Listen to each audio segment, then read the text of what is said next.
What? Where the hell am I? This isn't the list factory of WhatCulture, the field of screams where I work my magic. You awake to find yourself in a dark room. Jesus Christ, John, from the sensational immersive role-playing game The Dark Room. What the hell are you doing here? WhatCulture, Darren? The other bald one, not the buff one, not the one on the wrestling channel. Oh, Simon Miller. Incredible. No, the other disappointing one. Pick an option. All right, a bit rude, but okay. Let's take a look at what we got here. So I've got to choose from decapitate myself, bathe my balls in acid, eat glass, and work with Josh Brown. F***ing hell, John, these are all awful. Why the hell are you trying to make me choose one of these? Pick an option. What is this? You think I'm going to bow to peer pressure? This isn't smoking behind the chemistry lab in year 7. No! Pick an option. All right, then. No, I'm not going to fall for it. No, you silver-haired dream demon. I'm not playing your critically acclaimed game. Fool! Don't you understand that to make popular WhatCulture content, it needs to be in the form of a list? I'm Jules, your Southwest savage. Ooh, I don't say that catchphrase anymore because it didn't make any sense. I wasn't loved by my mum, but I love your mum. That's my one per list. What do I get if I pick none of these, eh? Wet bread. An infinity of wet bread. You damp yeasty boy. Ah, bollocks, you got me right there. Hi, I'm Jules, and these moral choices suck. Hello, yes, here I am with another not list for WhatCulture.com, this time focusing on moral choices that absolutely suck. And I'm doing so here from my isolation station here in Wales, aka my girlfriend's kitchen, aka the room that the cats keep trying to bloody get into. What do you want? Do I interrupt you when you're trying to lick your balls? Much like trying to shut their cute little faces out of this room when they peek in and with their furry little bodies and are really nice, sometimes difficult choices have to be made in gaming. But that's not to say that all of these choices are absolutely brilliant, because there have been some stinkers. Take, for example, Pokémon Red and Blue, which, believe it or not, actually posed a pretty serious moral choice to the player when they were asked whether they wanted to join Team Rocket. You know, the absolute bad lads and lasses of the franchise who pretty much were the most bumbling and incompetent villains around. Just a quick tip, guys. If you're an evil Pokémon villain team, then maybe actually try a bit harder. And by that, I mean, why not actually bring more than 1 or 2 Pokémon to a battle when I've got a roster of at least 6? And you know what? Why even bother using a Pokemon at all? Just bring a goddamn gun.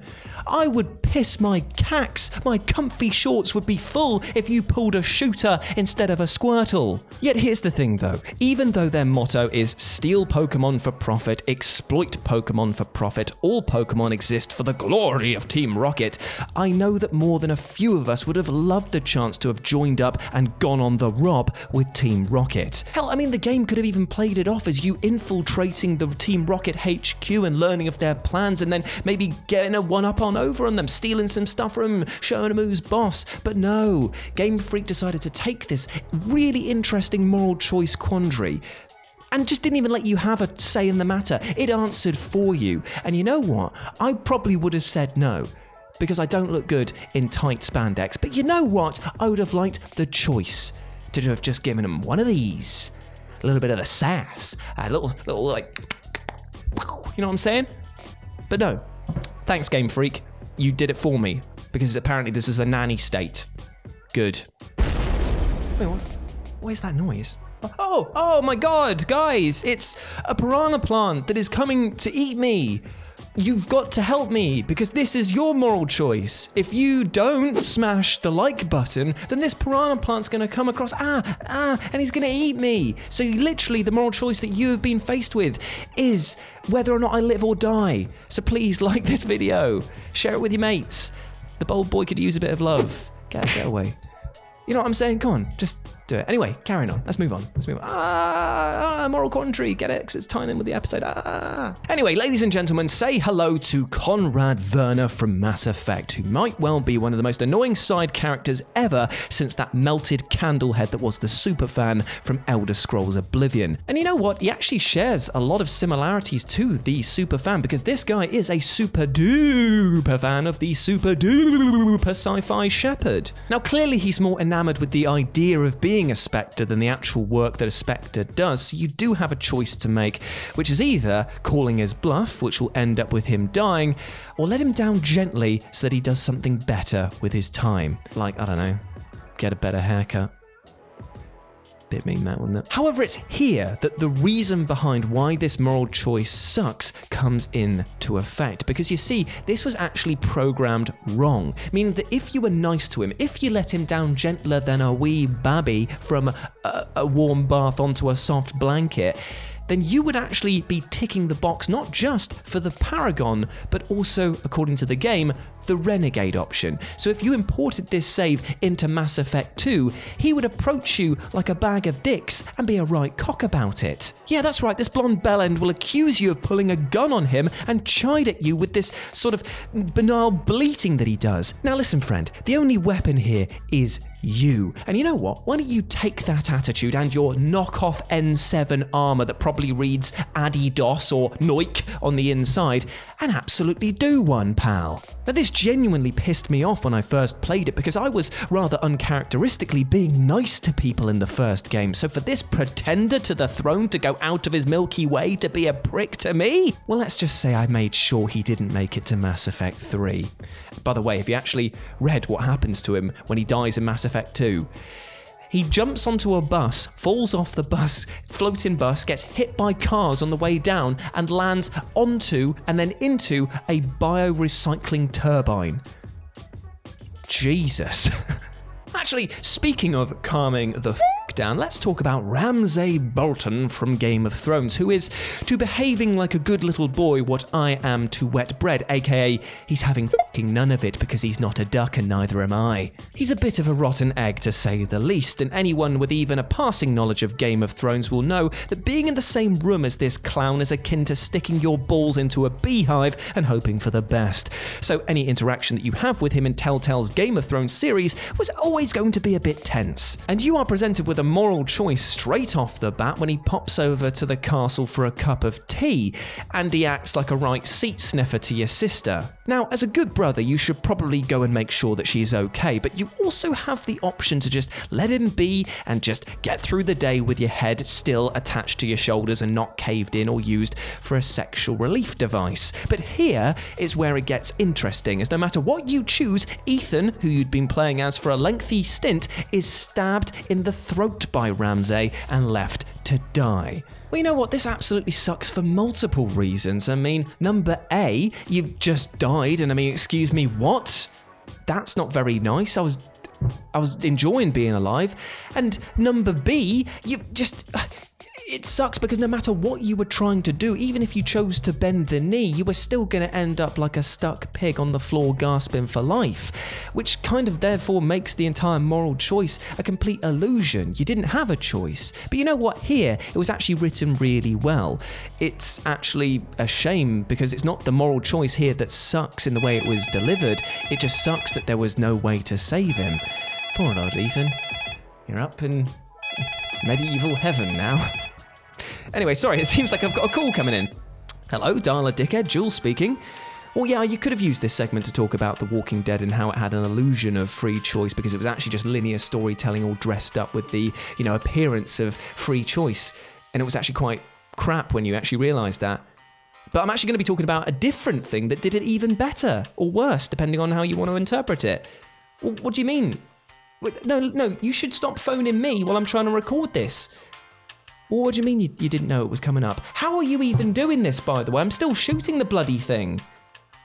No, I don't care. Good day, Mr. Prime Minister. Let's crack on. So yeah, speaking of game-breaking moments, let's talk about Bandersnatch. Yes, the Black Mirror special event that was really quite strange. And I know that a lot of you are probably saying, well, that's not a video game, Jules. Well, deny me this. It had multiple choice. It had player interaction. You used a controller in order to have impact on it. I'm just saying, that's a playable experience, and therefore it counts as a game. And shut up is also the third one. And, you know, I'm not going to turn down an option to talk about William Poulter saying Bandersnatch again and again, am I? No. However, it's here, though, that the real issue becomes apparent, because as moral choice simulators go, this actually really sucks. Namely because there is actually no free will at all. I mean, you do get to make numerous small choices, but they have zero impact on the story. And even the moments that you do have agency over, they're rewound if they are the wrong answer. And you'll even have characters looking directly down the camera lens and saying, are you sure you want to make that decision, to try and influence you down the right path. And it's there that it becomes apparent that you have no control whatsoever. I mean, the main character even tries to resist you further down the line.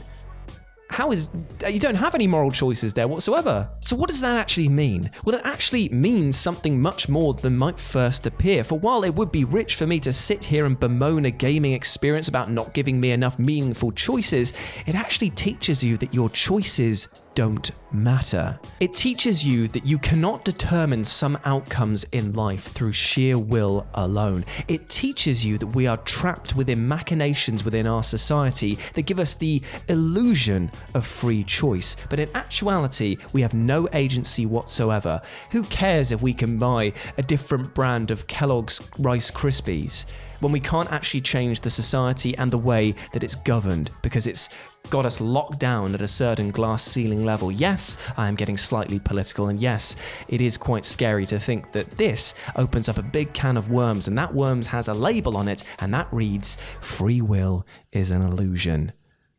Ugh. Okay, so before my brain falls out of my ear, let's move on to our final piece of today's episode and talk about the masterpiece that is Red Dead Redemption 2, an absolute chef kiss of a game. One for you, Jeremy, too. That was great. Yeah, I know it is, mate. But this is the thing. It did drop the ball in one area, but in order to detail that, I do need to state right now that I will be talking about spoilers to do with the game's ending. So you have until I have finished this impromptu song to decide whether or not you want to click away, all right? Red Dead, there's a horse sleeping in my bed. Shoot a bullet, throw an axe. Now watch me play this imaginary sax.